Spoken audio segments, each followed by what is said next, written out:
Alamat harus jelas. Dalam rapat direksi beberapa waktu silam, seorang komisaris utama bertanya kepada rekan saya Mas Kirdi, "Mas, sekarang mau Anda alamatkan kemana bisnis ini?" Mas Kirdi agak kebingungan menjawabnya. Saya yakin dia tahu sekali kemana arah pertanyaan itu. Perusahaan yang telah berjalan 1,5 tahun itu masih tahap seed company, belum komersial, masih mengembangkan aparatus agar bisa user-friendly dan ready secara komersial. Sejak awal berdiri, sudah 5 kali kami mengganti alamat bisnis ini, dan kali ini sepertinya Mas Kirdi lagi-lagi harus menggantinya. Cepat sekali memang bisnis itu bergeser. Kalau 1,5 tahun lalu kita jalankan, sama juga pasti akan bergeser alamatnya dengan sedemikian cepatnya.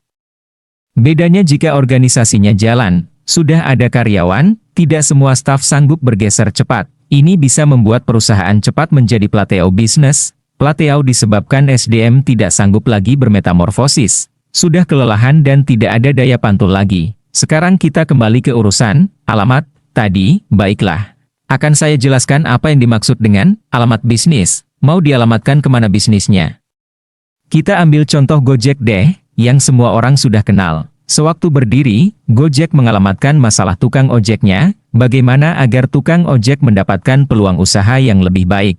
Setelah berjalan tahun berikutnya, ternyata alamat bisnisnya digeser ke kebutuhan orang atau pengguna untuk mendapatkan makanan lewat GoFood. Ini menjadi MVP, Minimum Viable Product, Gojek. Setelah itu bergeser lagi ke GoSend, GoPay, dan kita tidak bisa menebak kemana bisnis itu berjalan kemudian. Disinilah seni berbisnis. Coba tanyakan kepada teman yang berbisnis kafe. Misalnya, dia tidak bisa menebak kopi mana yang menjadi favorit pengunjungnya, mana nantinya yang menjadi MVP-nya. Setelah berjalan beberapa waktu baru bisa tertangkap pasar yang sebenarnya. Bahkan secanggih Starbucks pun tidak akan pernah menyangka bahwa green tea menjadi primadona di toko kopi tersebut. Bayangkan, judulnya saja coffee shop, kok yang jadi primadona malah teh.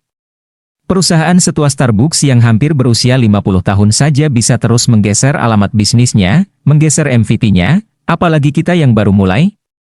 Kita harus selalu awas terhadap bergesernya pasar.